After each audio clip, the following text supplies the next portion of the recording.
Selamat pagi anak-anak, bagaimana kabar kalian pagi hari ini? Tetap semangat ya dalam mengikuti pembelajaran jarak jauh. Hari ini kita belajar hari pertama, yaitu tema 1, indahnya kebersamaan. Mari dengarkan penjelasan dari kita. Hari ini kita akan belajar tema 1, indahnya kebersamaan. Subtema 1, keberagaman budaya bangsaku. Keberagaman adalah karunia Tuhan yang Maha Esa. Keberagaman Indonesia adalah kekayaan yang harus kita syukuri. Cara mensyukuri keberagaman bangsa adalah dengan menghormati keberagaman tersebut. Kita juga harus saling mengenal antara suku bangsa satu dan lainnya. Bangsa Indonesia memiliki banyak pulau yang tersebar dari Sabang sampai Merauke. Apakah kamu tahu pulau-pulau besar yang ada di Indonesia? Yuk kita sebutkan bersama-sama. Yang pertama ada Sumatera, Jawa, Kalimantan, Sulawesi, dan Papua. Keberagaman budaya dan adat istiadat Indonesia dapat berupa bahasa daerah. Setiap suku bangsa mempunyai bahasa daerah yang berbeda. Bahasa daerah merupakan bahasa yang digunakan dalam bahasa pergaulan sehari-hari di suatu daerah tertentu. Beberapa bahasa daerah yang ada di Indonesia antara lain bahasa Jawa, bahasa Batak, bahasa Banjar, bahasa Betawi, bahasa Osing, bahasa Sunda, bahasa Bugis. Rumah adat. Bentuk rumah adat mencerminkan identitas suatu suku bangsa tertentu. Misalnya, rumah adat Jawa bernama Joglo, rumah adat Minangkabau bernama Rumah Gadang, rumah adat Batak disebut Jabu, rumah adat Toraja disebut Tongkonan, rumah adat Mentawai disebut Uma, dan rumah adat Dayak disebut Betang. Kesenian daerah. Kesenian adalah unsur budaya daerah. Kesenian daerah meliputi beberapa unsur. Misalnya, seni tari, seni suara, seni musik, seni pertunjukan, seni sastra, dan seni kriya atau kerajinan rakyat. Berikutnya, upacara adat. Adat istiadat adalah kebiasaan yang dilakukan secara turun-temurun oleh suatu masyarakat. Adat istiadat berkaitan dengan budaya setempat. Adat istiadat masyarakat biasanya berkaitan dengan keadaan alam. Dari gambar ini merupakan upacara adat Ngaben yang berasal dari Bali. Makanan tradisional. Di Indonesia terdapat beragam suku bangsa. Setiap suku bangsa tersebut memiliki makanan khas, baik lauk pauk maupun jajanan. Kain tradisional. Indonesia juga kaya kain tradisional. Hampir seluruh suku bangsa Indonesia memiliki ragam kain tradisional yang sangat baik dan unik.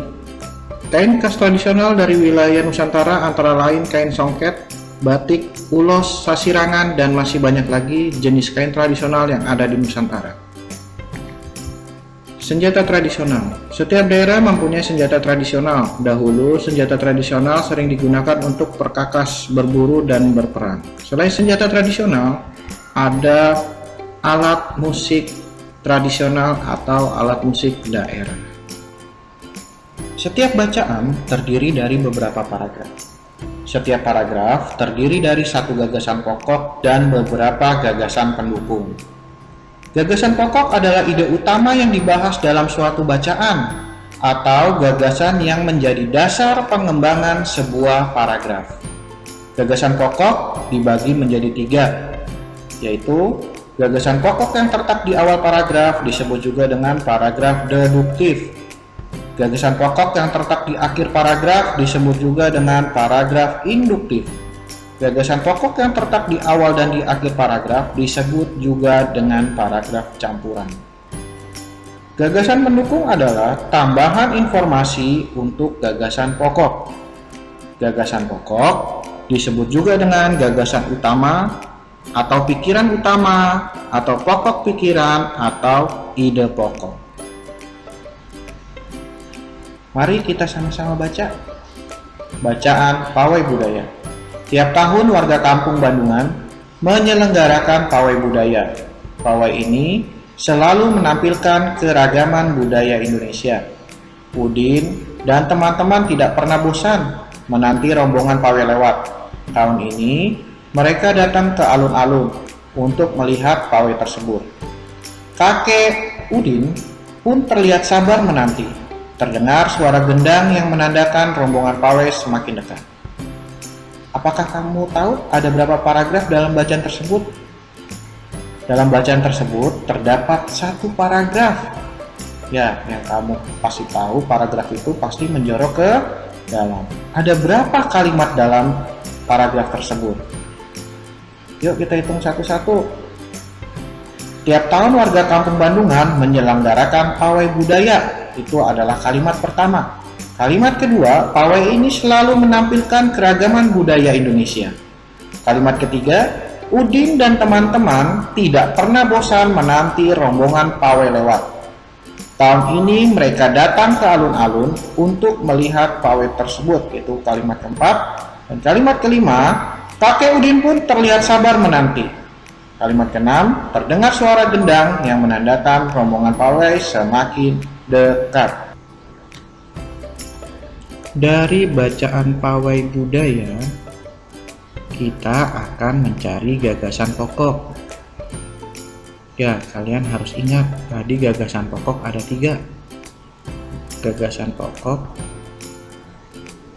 yang berada di depan, gagasan pokok yang berada di belakang, dan gagasan pokok yang ada di depan dan di belakang. Ingat, gagasan pokok itu adalah inti dari bacaan tersebut.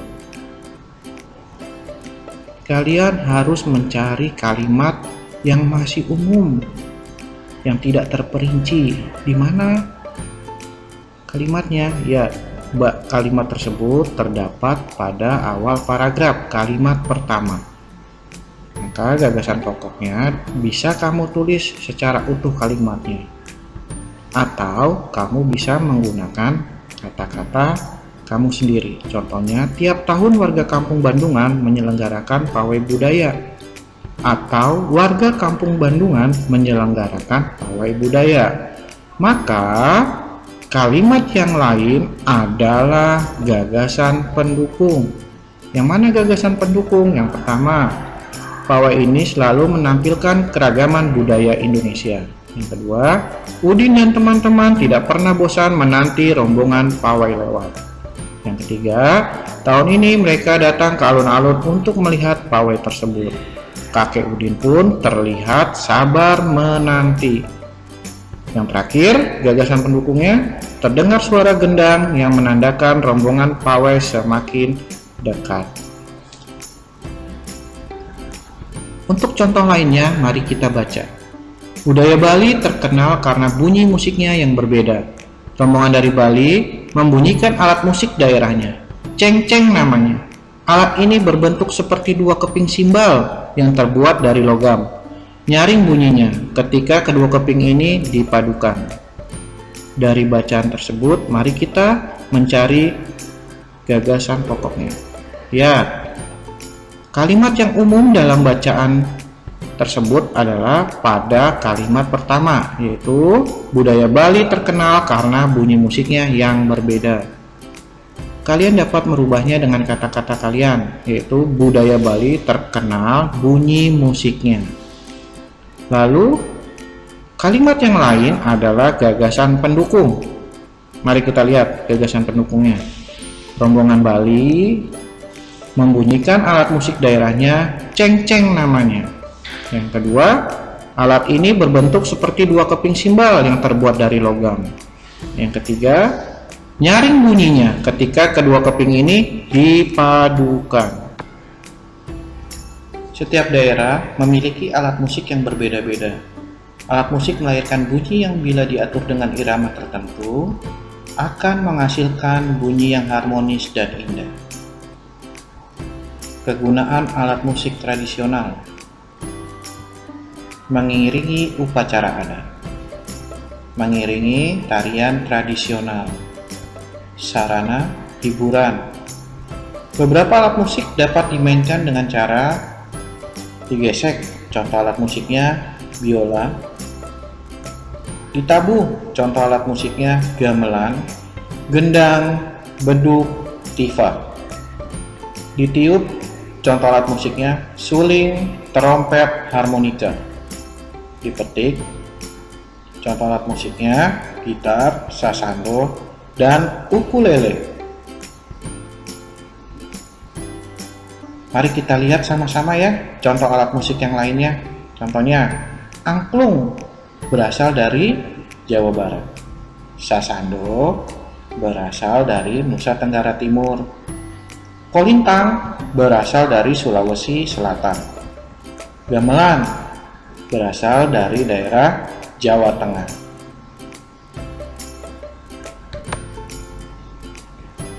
Bagaimana cara kita menghormati dan menghargai keberagaman yang ada? Yang pertama, saling menghormati dan menghargai teman yang berbeda agama dan suku. Yang kedua, saling menolong antar sesama. Yang ketiga, saling bekerja sama. Namun, kalian harus bekerja sama yang positif, bukan yang negatif. Yang keempat, tidak membeda-bedakan agama atau suku lain. Beberapa sikap yang tidak menghormati dan menghargai keberagaman, yaitu menghina agama lain, mengganggu orang yang sedang beribadah, tidak mau bekerja sama, dan tolong-menolong. Mengapa dalam masyarakat harus ada kerjasama? Agar suatu pekerjaan yang berat dapat diselesaikan dengan mudah dan menciptakan persatuan dan kesatuan di masyarakat. Ya, kerjasama dapat dilakukan di rumah, di sekolah, dan di masyarakat. Mari kita lihat sama-sama bentuk kerjasama di rumah. Yang pertama, merapikan tempat tidur. Yang kedua, membantu ibu membersihkan rumah. Yang ketiga, membantu ibu memasak. Ketiga gambar tersebut pasti kamu sudah pernah melakukannya. Lalu bentuk kerjasama di sekolah. Yang pertama, belajar kelompok.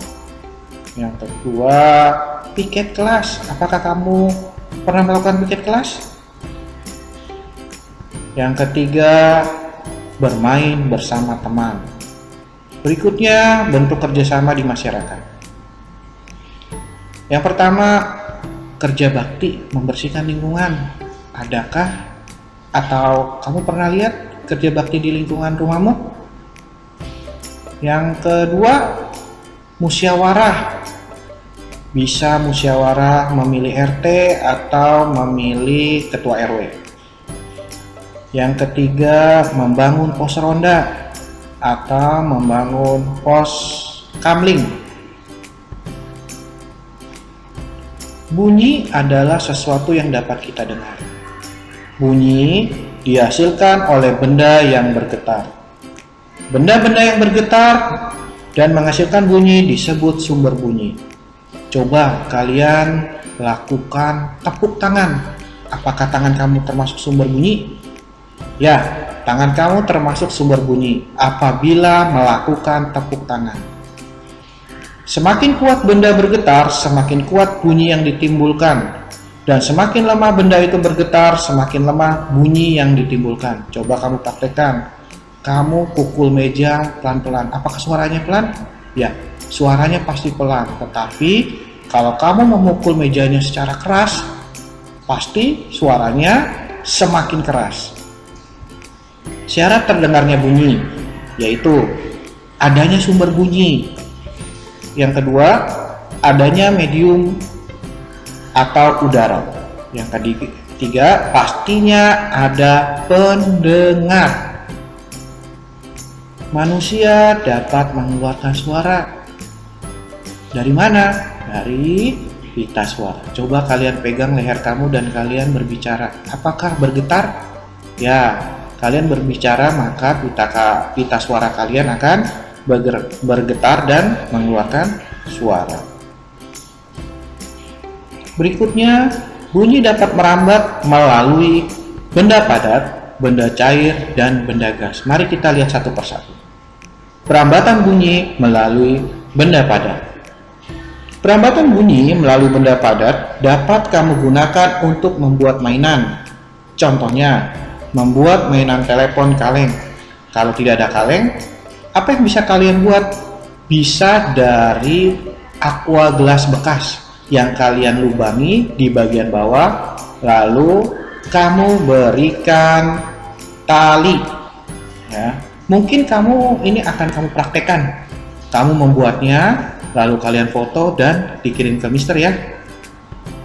Yang kedua, perambatan bunyi melalui benda cair. Ketika dua batu diadu di dalam air, bunyi yang ditimbulkan dapat kita dengar. Hal itu menunjukkan bahwa bunyi dapat merambat melalui zat cair.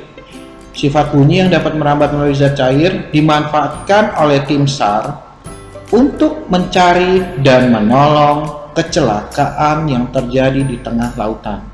Adanya sifat itu, komunikasi antara orang yang ada di atas kapal dan penyelam dapat dilakukan sehingga pencarian korban dapat berjalan lancar. Perambatan bunyi melalui benda gas. Kita dapat mendengar suara orang berbicara dan burung berkicau atau musik karena getaran suara itu masuk ke telinga kita. Hal itu menunjukkan bahwa suara dapat merambat melalui udara. Demikian juga halnya pada guntur atau petir atau geledek. Pada saat hari mendung, kita sering mendengar guntur, petir, atau geledek tersebut. Guntur dapat kita dengar karena getaran suaranya masuk ke telinga kita setelah merambat melalui udara. Di sekolah kalian juga pernah mendengar bel sekolah. Ya, kamu pasti tahu dong, setiap jam 7 pasti terdengar bel karena guru yang di dalam kantor memencet tombol agar bel tersebut berbunyi. Oke, sekian dulu ya pembelajaran dari Mister. Kita ketemu lagi di video berikutnya.